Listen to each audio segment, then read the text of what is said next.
मुझे ये बताएं कि एपिलेप्सी भी जो है ना, ये वेरी करता है, कुछ में किसी और तरह का होता है, कुछ बच्चों में।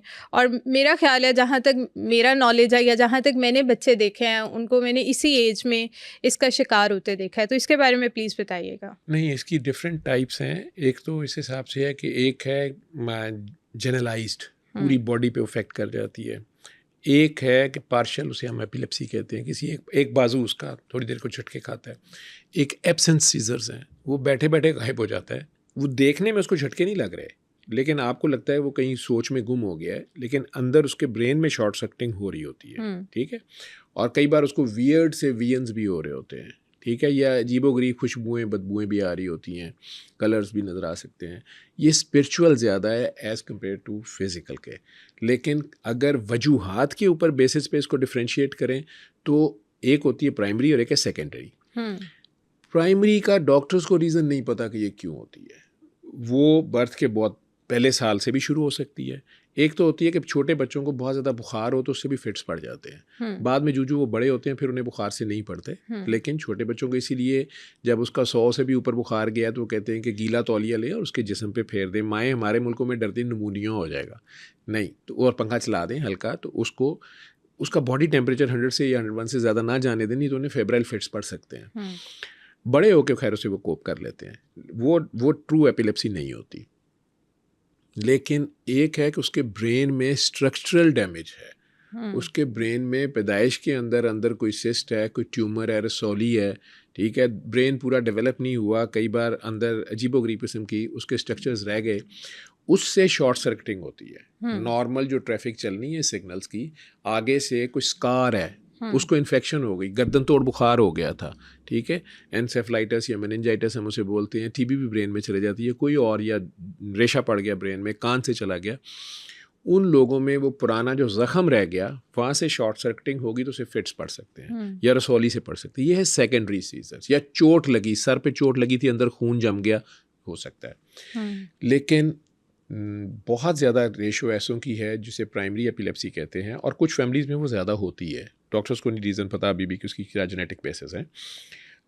लेकिन उसको अचानक सीजर शुरू हो गए या लेटर ऑन एज पे हो गए या टीन एज में ज़्यादा आके इसलिए भी हो जाते हैं कि उधर से हार्मोन्स आ रहे हैं, उधर से स्ट्रेस आ रही है, उधर से नया नया इल्म आ रहा है, उसके बारे में उसको वो बता नहीं पा रहा, किसी से वो खामखा गिल्ट का शिकार हो रहा है, स्ट्रेस आ रही है, सोचें आ रही हैं, ज़्यादा सोच के वो स्ट्रेस में गया, उसको फिट्स पड़ गए, दंदन पै गई जी, दौरा पै गया जी, जिसे बिल्कुल बिल्कुल ऐसी चीजें आम होती हैं। पब्लिक कहती जिन्न आ गया, भूत आ गया, जादू हो गया, किसी ने कुछ कीता कराया। उसमें उसकी अपनी सोच भी, घर का माहौल भी, इर्द गिर्द सोच भी। एक बात याद रखें कि हम इंसान भी, हमारी जो सोच की लहरें हैं वो भी दूसरों के ऊपर इम्पैक्ट करती हैं, और बच्चे चूँकि वल्नरेबल होते हैं तो वो ज़्यादा इम्पैक्ट ले जाते हैं। एक ज़्यादा स्ट्रॉन्ग स्पिरिचुअल पर्सनैलिटी के पास बैठ के भी बच्चों को फिट्स पड़ते हैं। फिर कई एक्सटर्नल स्टिमुलसेस हैं। टीवी देखते हुए कुछ बच्चों को फिट पड़ जाता है। कार्टून्स में ऐसे फिल्म्स हैं जिससे होता है, रोकी जाती हैं बड़े मुल्कों में, वो ड्रामा, वो सीरीज़ पूरी बंद कर दी जाती है, क्योंकि उसमें फ्लिप्स और वो जो जिस तेज़ी से लाइट मूव कर रही होती है उसके ब्रेन को तेज़ी से वो जितनी स्पीड पे स्टिमुलस जाता है वो उसे कोप नहीं कर पाता, तो वो फिट में चला जाता है। तो मल्टीपल फैक्टर्स हैं इसमें। ठीक है।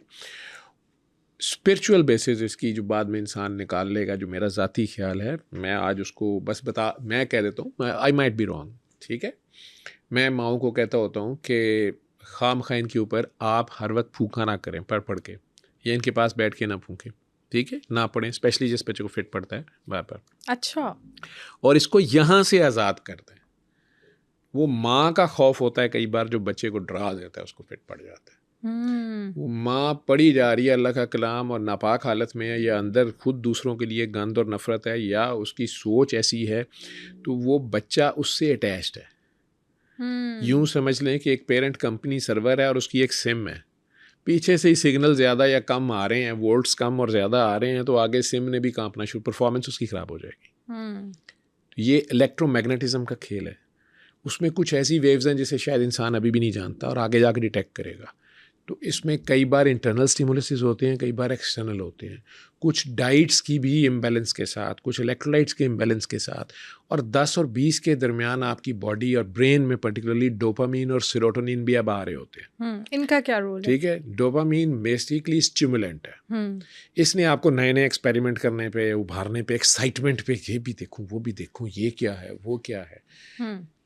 सेरोटोनिन बाद में डेवलप होना शुरू करती है, ये नेचर का निज़ाम है। सेरोटोनिन आपको एहतियात सिखाती है, सेरोटोनिन आपको इनहिबिशंस लगाती है, ये नहीं करना, नहीं नहीं नहीं, ये किसी की बहन है, ये मेरी भी बहन है, ये नहीं मार पड़ेगी। ठीक है, ये दोनों का बैलेंस जो है वो आपकी पर्सनैलिटी डेवलप कर रहा होता है। बिल्कुल ठीक है। तो आपको बाहर से बताया भी जा रहा होता है डूज एंड डोंट्स, प्लस आपके अपने अंदर भी बिल्ट इन होता है, प्लस आपके अंदर अब ख्वाहिश भी है ना, तलब भी है, चाहत भी है, चाहे वो किसी भी चीज़ के एक्सपेरिमेंट किया है, लेकिन उसके साथ आप प्लान ये भी करते हैं कि यार इसमें फेलियर ना हो, या पकड़ा ना जाऊं, ठीक है, या चोट ना लगे, या नुकसान ना हो। कोई भी इंसान नहीं ना ये चीज़ें चाहता।